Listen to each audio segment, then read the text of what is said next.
তাদের পিঠে একটাও কি বলে লাঠির বাড়ি নিচে পড়বে না যদি না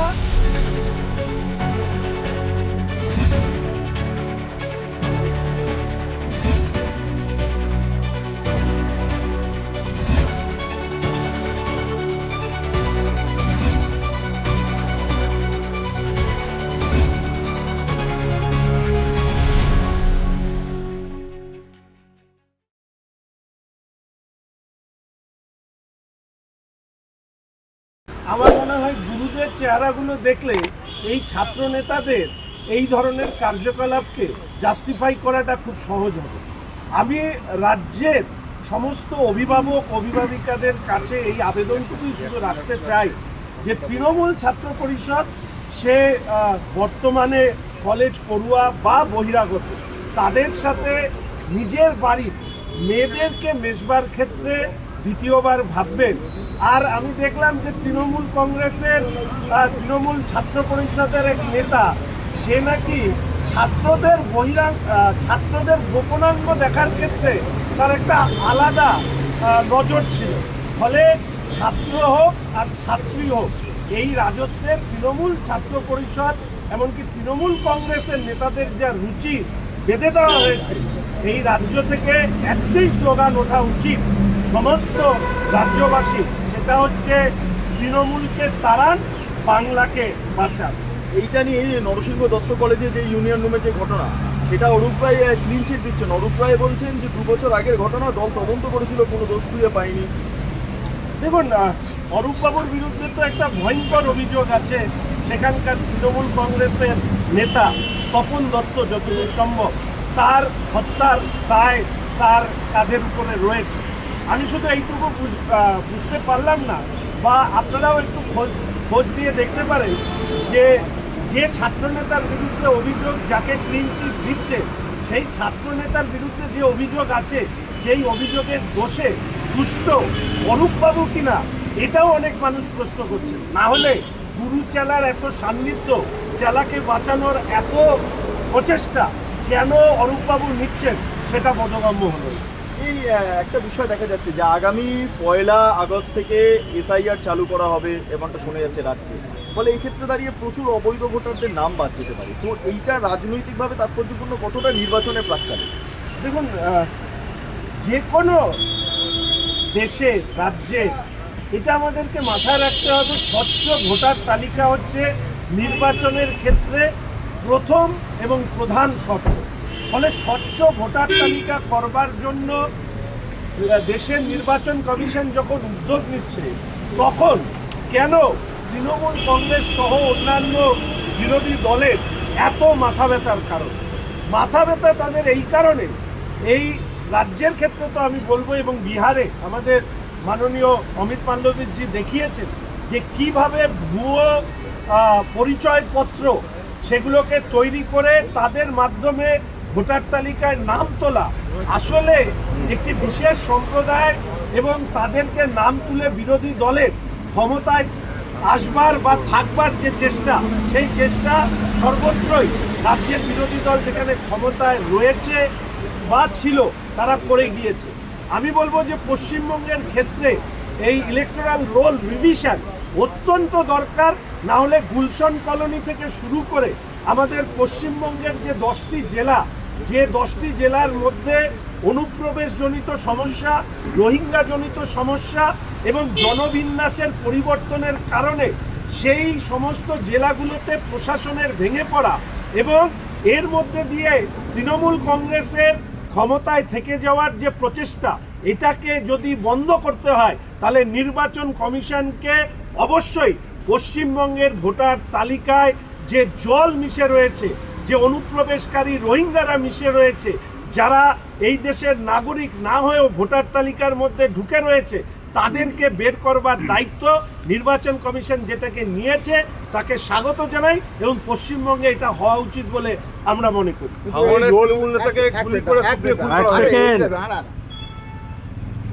এই রোল রিভিশন নিয়ে শুধু তৃণমূল বা বিরোধীরাই নয়, সুপ্রিম কোর্ট পর্যন্ত প্রশ্ন তুলেছে, বিশেষ করে যে সময় করা হচ্ছে বিহারের নির্বাচন সামনে নভেম্বরে, তার আগে এই রোল ডিভিশনে হাত দিচ্ছে। মানে তারা বলছেন যে বিজেপি কোথাও একটা উদ্দেশ্য প্রণোদিতভাবে ভুয়ো ভোটার বা জল বিজেপির কোনো না কোনো সময় কোনো না কোনো কার্য করতে হয়, আগে করলে পরে করলে। এর থেকেও বড় বিষয় হচ্ছে যে বিষয়টি সঠিক না বেঠিক। সুপ্রিম কোর্টের রায় পরিষ্কারভাবে, তাদের রায়ে তারা কিছু ভার্বাল অবজারভেশন দিলেও তারা বিষয়টিকে স্থগিত করেননি এবং এই বিষয়টি পরবর্তী শুনানির দিকে শুনানির দিনক্ষণ নির্ধারণ করা হয়েছে। আমরা সুপ্রিম কোর্টের যে ভার্বাল অবজারভেশন আছে সেই অবজারভেশনে তারা কিছু পরামর্শ দিয়েছে, কিন্তু বিষয়টি যে সঠিক এবং ভোটার লিস্ট তার সংশোধন পরিমার্জন হওয়া যে প্রয়োজন, এটা কিন্তু সুপ্রিম কোর্টের এই প্রাইমারি অবজারভেশনের মধ্যে রয়েছে। ফলে বিষয়টি সঠিক, এটাই হচ্ছে গুরুত্বপূর্ণ, নাকি যে প্রাইমারি অবজারভেশন কিছু সংযোজন, কিছু সময় ইত্যাদি, কোনটা বেশি গুরুত্বপূর্ণ। আসলে দেখার ক্ষেত্রে আপনাকে দেখতে হবে যে একটি গ্লাসের মধ্যে হাফ জল থাকলে আপনি বলতে পারেন যে হাফ খালি আর হাফ জল আছে। আমরা দেখছি ওখানে হাফ ভর্তি হয়েছে, এরপরে পুরোটা ভর্তি হয়ে পুরো ভোটার লিস্টটা পরিমার্জন হয়ে একটা স্বচ্ছ ভোটার তালিকার মধ্যে দিয়ে সরকার নির্বাচিত হোক, এটা মনে হয় দেশের রাজ্যের সব মানুষেরই এটাই হচ্ছে ইচ্ছে। আবার কলেজে আবার থেকে গুলি করে খুন করা হয়েছে, কি বলবেন? দেখুন, তৃণমূল মারছে, তৃণমূল মরছে, এটা হচ্ছে এই রাজ্যের বর্তমান পরিস্থিতি। এটা অনেকটা গ্যাং ওয়ারের মতন। আমরা বলেছি যে তৃণমূল কংগ্রেস হচ্ছে দুষ্কৃতীদের রেজিস্টার্ড অর্গানাইজেশন।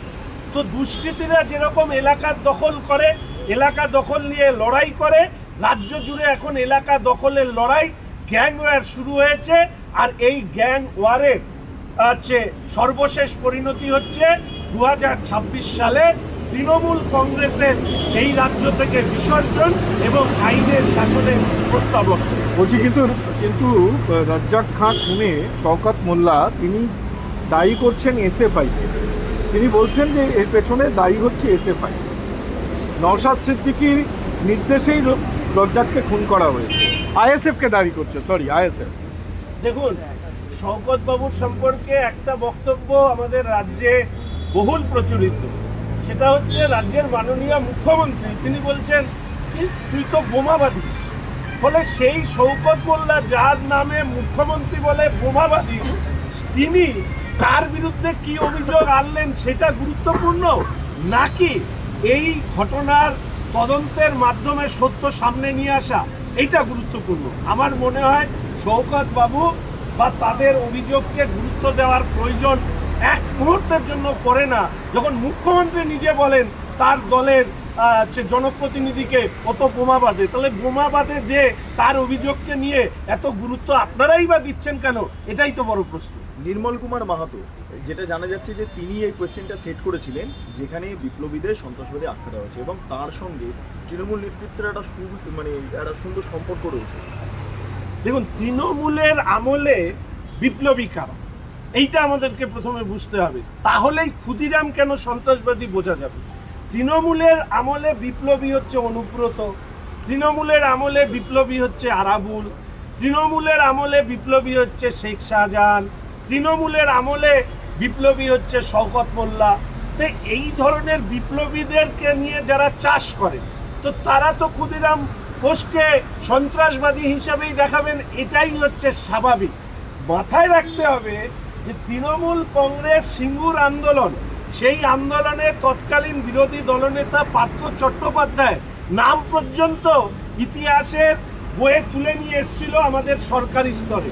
তো আমার প্রশ্ন হচ্ছে এটাই, ক্ষুদিরাম বোসকে যারা সন্ত্রাসবাদী হিসাবে চিহ্নিত করে বিদ্যাসাগর বিশ্ববিদ্যালয়ের প্রশ্নপত্র সেট করেছেন, আমরা চাই যে আজ নয় কাল, এবং আমি আশা রাখি এটা হবে, যে এই রাজ্যে যারা শিক্ষা দুর্নীতিতে, শিক্ষা চুরিতে তৃণমূল কংগ্রেসের নেতা মন্ত্রীদের নাম জড়িয়েছে, সেই নামগুলো যেন ইতিহাসের পাঠ্যতে আসে এবং যারা ক্ষুদিরামকে এইভাবে অপমান করেছে তারা এমনকি মিদনাপুরের মাটিতে, যাকে আমরা স্বাধীনতা সংগ্রামীর মাটি বলি, তাদের অন্ত যেন এই ধরনের মানসিকতার অন্ততে পরিণত হয়। বাংলার যে অধঃপতন এই রাজ্যের তৃণমূল কংগ্রেস ঘটিয়েছে, সেই অধঃপতনের মুক্তি এই রাজ্য থেকে তৃণমূল কংগ্রেসের সরকারের বিসর্জনের মধ্যে দিয়ে হবে। ক্ষুদিরাম থেকে শুরু করে বিনয় বাদল দীনেশ থেকে শুরু করে আমাদের মাতঙ্গিনী হাজরা থেকে শুরু করে বাংলার স্বাধীনতা সংগ্রামী নেতাজি থেকে শুরু করে একেবারে শেষ বিন্দু মর্যাদা, সেই মর্যাদা আমরা ভারতীয় জনতা পার্টি বাংলার মাটিতে দিয়ে যাব। গোটা দেশে অনুপ্রবেশকারীদের খেদানোর যে কাজ সেটা শুরু হয়েছে, কিন্তু মমতা বন্দ্যোপাধ্যায় এর রাজ্যে রোহিঙ্গা নিয়ে কার্যকর মুখ বলা যেতে পারে, কিন্তু সীমিত করতে পারছেন। রোহিঙ্গারা কি চলে গেলে মমতা বন্দ্যোপাধ্যায়ের মাথায় বাদ ভেঙে পড়বে ইলেকশনে? দেখুন, রোহিঙ্গা অনুপ্রবেশকারীরা হচ্ছে তৃণমূল কংগ্রেসের নির্বাচনী লড়াইয়ে, নির্বাচনী ভোট বাক্সে তাদের মূল শক্তি। ফলে রাজ্যের মুখ্যমন্ত্রী মমতা ব্যানার্জি তিনি অবশ্যই চান যে অনুপ্রবেশকারী এবং রোহিঙ্গারা তারা ভোটার লিস্টে থাকুক। আর যেভাবে উই পোকা ভেতর থেকে কাঠকে খেয়ে ফেলে, আজকে অনুপ্রবেশকারী রোহিঙ্গাদের জন্য পশ্চিমবঙ্গের আরো ক্যাটাগরিক্যালি বলছি, পশ্চিমবঙ্গের ভারতীয় বাঙালি মুসলিমরাও কিন্তু আজকে এদের জন্য বিভিন্নভাবে তাদের সমস্যা এবং তাদের বিভিন্ন বিব্রতকর অবস্থায় পড়তে হচ্ছে। ফলে ক্ষতিটা সর্বত্র। এখানে পশ্চিমবঙ্গে আপনি জন্মসূত্রে হিন্দু হন, জন্মসূত্রে আপনি মুসলিম হন, আপনার ভাষা বাংলা হোক, প্রত্যেকের ক্ষেত্রে এটা বিড়ম্বনার কারণ হয়ে দাঁড়িয়েছে। এই অনুপ্রবেশকারী রোহিঙ্গারা উই পোকার মতন আমাদের রাজ্যের পুষ্টি রস শোষণ করে উল্টে আজকে বাংলা ভাষায় কথা বলা মানুষকে বিপদগ্রস্ত করেছে। তার জন্য যদি কেউ দায়ী হয়ে থাকে, সেটা হচ্ছে রাজ্যের বর্তমান মুখ্যমন্ত্রী, তার দল, তার দলের জনপ্রতিনিধিরা বিভিন্ন ভুয়ো পরিচয়পত্র তৈরি করিয়ে দেওয়ার মধ্যে দিয়ে একদিকে যেরকম টাকা কামাচ্ছে, অন্যদিকে ভোটার লিস্টে এদের নাম ঢুকিয়ে তারা রাজ্যে ক্ষমতায় থাকবার চেষ্টা করছে। কাকদ্বীপের সুন্দরবন কলেজ, সেখানে কলেজ ইউনিয়ন রুমের ভেতর মাসাজ নেওয়ার অভিযোগ, ভিডিও ভাইরাল হতেই জোর বিতর্ক। কি বলি বলুন তো, ছাত্র রাজনীতি করে উঠে এসছি, এইরকম রুচিহীন ছাত্র রাজনৈতিক নেতারা আমরা শুনিনি। ছাত্র রাজনীতির যারা করে, এবং আমি সব থেকে অবাক হই যে আমাদের রাজ্যে মুখ্যমন্ত্রীও ছাত্র রাজনীতির একটা প্রোডাক্ট বলা যেতে পারে, বা ছাত্র রাজনীতি করে এসছে। তাহলে আজকে এই প্রশ্ন উঠবে যে তৎকালীন ছাত্র রাজনীতি যখন মাননীয় মুখ্যমন্ত্রী করতেন, তখন যদি এই ধরনের পরিস্থিতি থাকতো, ছাত্র সংসদ নির্বাচন হয় না, ছাত্র নেতারা কি নাচ করছে, বেলি ড্যান্সারের সাথে মনোজিতের মতন গুণধর, সে আবার কলেজের ইউনিয়ন রুমে একজন ছাত্রীকে শারীরিকভাবে নিগৃহীত করছে, অত্যাচার করছে। কোনো ছাত্র নেতা আবার ছাত্রদেরই গোপনাঙ্গ দেখার জন্য সে বিভিন্ন ধরনের র্যাগিং করছে। তাহলে এই সবের মাঝখানে দাঁড়িয়ে মমতা ব্যানার্জি নিজে এই রাজ্যের মুখ্যমন্ত্রী হতে পারতেন তো, বা ছাত্র নেতা হিসেবে নিজেকে প্রতিষ্ঠিত করতে পারতেন তো। ফলে আমরা যেটা বারবার করে বলি, এই বাংলার আসল লজ্জা হচ্ছে মমতা ব্যানার্জি। বাংলার লজ্জা মমতা ব্যানার্জি, যার মুখ্যমন্ত্রীর সময় ছাত্র রাজনীতির এই অধঃপতন এবং এই রুচিহীন আচরণ সংগঠিত হয়েছে। তার বিরুদ্ধে সর্বস্তরের মানুষের প্রতিবাদ করা দরকার। এবং ক্যাম্পাসে আমি নিজে ছাত্র রাজনীতি করে উঠে এসেছি, আমি চাই যে ক্যাম্পাসে ছাত্র সমাজের এটা দায়িত্ব নেওয়া উচিত যে তৃণমূল ছাত্র পরিষদ নামক যে ছাত্র সংগঠনটি প্রত্যেকটি কলেজ বিশ্ববিদ্যালয়ের সুনামে কালিমা লিপ্ত করেছে, তাদেরকে বর্জন করা, বহিষ্কার করা, তাদের বিরুদ্ধে রুখে দাঁড়ানো। না হলে এই পশ্চিমবঙ্গ নরকে পরিণত হতে আর বেশি সময় লাগবে না। তৃণমূল কংগ্রেস কয়েকদিন ধরে একটা ব্যাপারে সরব, যে বিভিন্ন রাজ্যে, বিশেষত বিজেপি শাসিত রাজ্যে পশ্চিমবঙ্গের বাংলাভাষী মানুষদেরকে বাংলাদেশি বলে চিহ্নিত করে হেনস্থা করা হচ্ছে। রিসেন্ট আজকে যেটা হলো সেটা হচ্ছে যে মহুয়া মৈত্র তিনি পোস্ট করেছেন যে নদিয়ার দুজন পরিযায়ী শ্রমিক ওড়িশা পুলিশ আটক করেছে এই অভিযোগে তাদের ফোনে বাংলাদেশের নাম্বার পাওয়া গেছে। পড়শি দেশের নাম্বার কি কারো কাছে থাকতে পারে না? আমরা সংশোধন করছি, বীরভূমেও এই জিনিসটা হয়েছে, হয় বাসিন থেকে ফিল্টার করা হয়েছে বাংলা বলার কারণে, এবং দিল্লি থেকে বাংলাতে ফিল্টার করা হয়েছে। ভারতীয় নাগরিক, পশ্চিমবঙ্গের বাঙালি, জন্মসূত্রে আপনি যে ধর্মেরই লোক হন না কেন, আজকে এই ধরনের সমস্যায় পড়তে হচ্ছে কেন? এটা হচ্ছে বড় প্রশ্ন। পড়তে হচ্ছে এই কারণে, রাজ্য জুড়ে জাল পরিচয়পত্র তৈরি হওয়া, অনুপ্রবেশকারী রোহিঙ্গাদের ভোটার লিস্টে নাম ওঠা, এবং তার সাথে সাথে এই রাজ্যে জাল পরিচয়পত্র তৈরি করবার মধ্যে দিয়ে নিজেদের নাম পরিবর্তন করে ভিন রাজ্যে গিয়ে কাজের আশায় ছুটে যাওয়া, এই যে ফ্রেম, এই ফ্রেমের কারণে পশ্চিমবঙ্গের জন্মসূত্রে হিন্দু বাঙালি, পশ্চিমবঙ্গের জন্মসূত্রে মুসলিম বাঙালি প্রত্যেককে বিড়ম্বনায় পড়তে হচ্ছে। আর এই বিড়ম্বনার জন্য দায়ী রাজ্যের বর্তমান শাসক দল, সর্বোপরি মমতা ব্যানার্জি। এসএসসি মামলা হাইকোর্টে ফের ধাক্কা রাখছে। নিয়োগ পরীক্ষায় বুঝতে পারবেন না অযোগ্য করে নিজেদের বিচারপতি কমিশনের ডিসিশনকে মানে বহাল থাকলে সিঙ্গেল বেঞ্চের নির্দেশ। দাগিদের প্রতি উতলে ওঠা দরদ আসলে তৃণমূলের চোর নেতাদের বাঁচানোর আপ্রাণ মরিয়া চেষ্টা রাজ্যের তৃণমূল কংগ্রেসের সরকারের এবং মমতা ব্যানার্জি। এখানে আপনারা আছেন, রাজ্যের যে মানুষরা অন্তত আমার এই প্রেস বার্তা দেখবেন, তাদের প্রত্যেকের কাছে আমি অনুরোধ করব, একবার ভেবে দেখুন যে রাজ্যের জনগণের করের টাকায় রাজ্যের সরকার একের পর এক আইনজীবী নিয়োগ করে দাগিদেরকে বাঁচানোর কেন চেষ্টা করছে? যেখানে সুপ্রিম কোর্টের নির্দেশিকা রয়েছে, তারপরে single bench, division bench, supreme court বারবার আদালতের দ্বারস্থ হওয়ার পরেও যখন টাপাটাপ এই রাজ্যের সরকার থাপ্পড় খাচ্ছে, তারপরেও কোটি কোটি টাকা উকিলদের পেছনে কেন খরচ করা হচ্ছে? তার কারণ যারা টাকা নিয়ে চাকরি দিয়েছিলেন এদেরকে বাঁচাতে ব্যর্থ হয় এই রাজ্যের তৃণমূল কংগ্রেসের সরকার।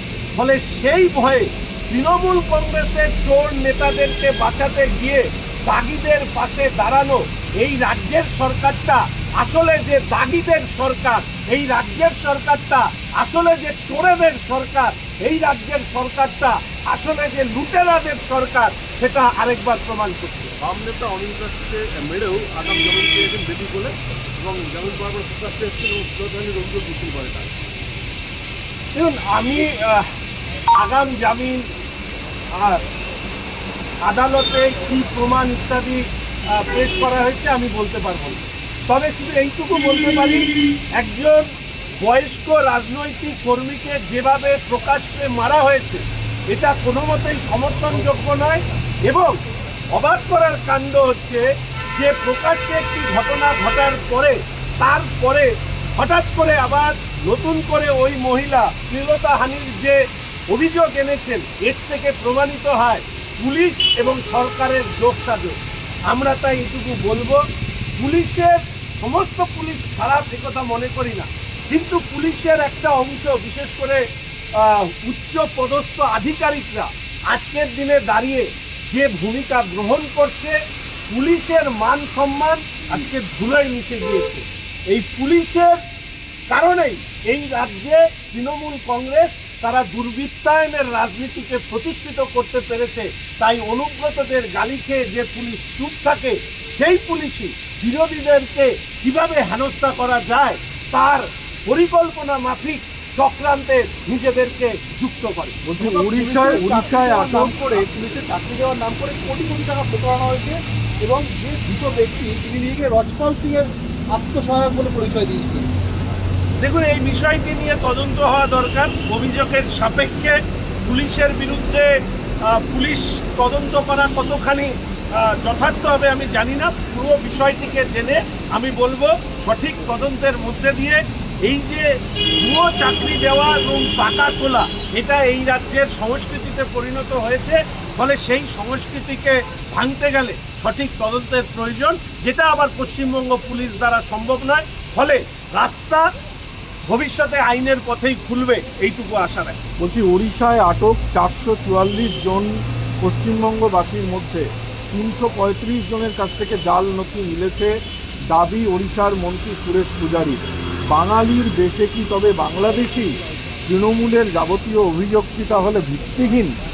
দেখুন, আমি এতক্ষণ ধরে যে কথা বারবার করে বলেছি যে তৃণমূল কংগ্রেসের জনপ্রতিনিধিরা জাল পরিচয়পত্র বানিয়ে অর্থ উপার্জন করেন এবং এদেরকে ভোটার লিস্টে নাম তোলার ক্ষেত্রেও একটা ভূমিকা তারা সবসময় নিয়ে থাকে। উড়িষ্যার সরকারের যে তথ্য দিয়েছে, এরপরে তো মহুয়া মৈত্র বা মমতা ব্যানার্জির ন্যূনতম যদি লজ্জাবোধ থাকে, তাহলে এতজন জাল পরিচয়পত্র তারা কিভাবে আমাদের রাজ্য থেকে সংগ্রহ করেছে সেটা নিয়ে তদন্ত হওয়া দরকার। প্রয়োজনে রাজ্য জুড়ে এই জাল পরিচয়পত্র নিয়ে সঠিক তদন্ত নির্বাচন কমিশনের পক্ষ থেকে করা দরকার। নাহলে এই পরিচয়পত্রগুলিকে ব্যবহার করেই এরা ভোটার লিস্টের নাম তুলে তারপরে তৃণমূল কংগ্রেসের যাতে ক্ষমতায় থাকে তাদের ভোট ব্যাংক হিসাবে কাজ করে।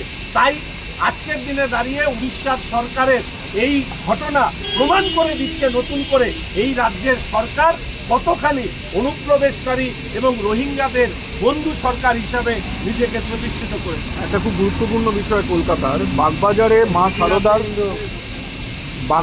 মা সারদার স্মৃতি বিজড়িত একটি আপনার হেরিটেজ বিল্ডিংয়ে প্রমোটারের থাবা। পুরসভা রুখতে পারে না, শেষ পর্যন্ত হাইকোর্টের মাধ্যমে সেটাকে রোকা হয়। কিন্তু প্রশ্ন উঠছে এই হেরিটেজ বিল্ডিং রক্ষা এবং পুরসভার ভূমিকা। দেখুন, তৃণমূল কংগ্রেসের কোনো নেতারা আমাদের মাননীয় মুখ্যমন্ত্রীকে মা সারদার সাথে তুলনা করে নিজেদেরকে রেটিং বাড়ান। আর আজকে মা সারদার স্মৃতি বিজড়িত হেরিটেজ বিল্ডিং যখন এইভাবে প্রমোটারের থাবা করছে, তখন তারা কি গর্তে লুকিয়ে আছে? আর আমি শুধু এইটুকু বলবো যে এই রাজ্যের তৃণমূলের থেকে বড় প্রমোটার আর কেউ নেই। ফলে রাজ্যের সমস্ত সম্পত্তিকে করায়ত্ত করা, তাদেরকে ব্যক্তিগতভাবে ব্যবহার করা, অর্থ উপার্জন করা এই রাজ্যের সংস্কৃতি। সেই সংস্কৃতি থেকে মা সারদাও ছাড় পাচ্ছে না, এটাই হচ্ছে সব থেকে দুঃখ। ওবিসি তালিকা নিয়ে জটিলতায় আজকে লক্ষ লক্ষ ছাত্রছাত্রীর ভবিষ্যৎ, এইটা নিয়ে যদি বলেন আপনারা। দেখুন, ইতিমধ্যেই আমরা বলেছি জয়েন্ট এন্ট্রান্স সহ ছাত্রছাত্রীদের ফলাফল, ছাত্রছাত্রীদের ভর্তি, তার পাশাপাশি কর্মসংস্থান, বিশেষ করে সরকারি চাকরি, নিয়োগ প্রক্রিয়া, প্রমোশন, সমস্ত কিছু আটকে গিয়েছে তৃণমূল কংগ্রেসের সরকারের এই ওবিসি নিয়ে তাদের যে জালিয়াতি করবার প্রচেষ্টা। একটা কথা গতকালই বিরোধী দলনেতা বলেছেন যে মেরা মুসলমান নেহি তো হিন্দু ভি নেহি, অর্থাৎ জালিয়াতির সাথে অ্যাপিসমেন্ট পলিটিক্সকে এমনভাবে জুড়েছেন, তার ফলে আজকে সামগ্রিকভাবে ছাত্রছাত্রীরা এবং তার পাশাপাশি সরকারি পরীক্ষায় যারা দিতে চান তারা, এমনকি সরকারি কর্মচারীদের প্রমোশন, সমস্ত কিছু আটকে গিয়েছে।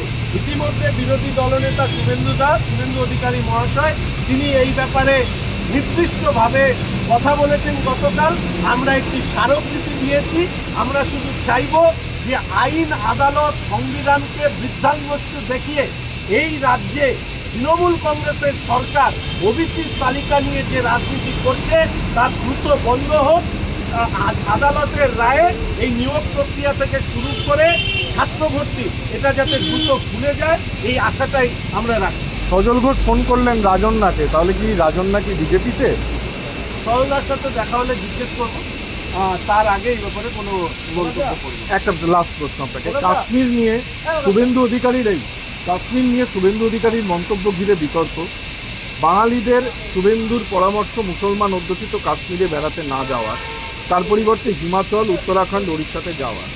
তৃণমূল পাল্টা সমালোচনা করে বলছে পেহেলগাঁওয়ের জঙ্গিদের উদ্দেশ্যই কি সফল করছেন শুভেন্দু? দেখুন, মাননীয় বিরোধী দলনেতা বাস্তবের মাটিতে দাঁড়িয়ে তিনি তার ব্যক্তিগত মত রেখেছেন। ফলে তার ব্যক্তিগত মতের উপরে আমি কোনো প্রতিক্রিয়া দেব না। তবে আজকের দিনে দাঁড়িয়ে বিরোধী দলনেতার এই বাস্তব অভিজ্ঞতা তিনি বলবার সময় বলেছেন, বিতান অধিকারীর স্ত্রীর কান্না, সিঁদুর দেখে যেভাবে গুলি করে দেখার পরে যেভাবে তার স্বামীকে গুলি করে মারা হয়েছে, তাদেরকে যেভাবে বিশেষ একটি শ্লোক পড়বার মধ্যে দিয়ে তাদের পরিচয় দেওয়ার কথা বলা হয়েছে, তার ফলে যে আতঙ্কের পরিস্থিতি তৈরি হয়েছে সেই বাস্তবতার ভিত্তিতে দাঁড়িয়ে বিরোধী দলনেতা যে ব্যক্তিগত মত প্রকাশ করেছে সেটা মানুষ নিশ্চিতভাবে তার আলোচনার মধ্যে নিয়ে আসবে। এটা তাদের ব্যক্তিগত বিষয়, সেই ব্যক্তিগত বিষয় নিয়ে আমার অন্তত চর্চা করার কোনো অবকাশ বা জায়গা নেই।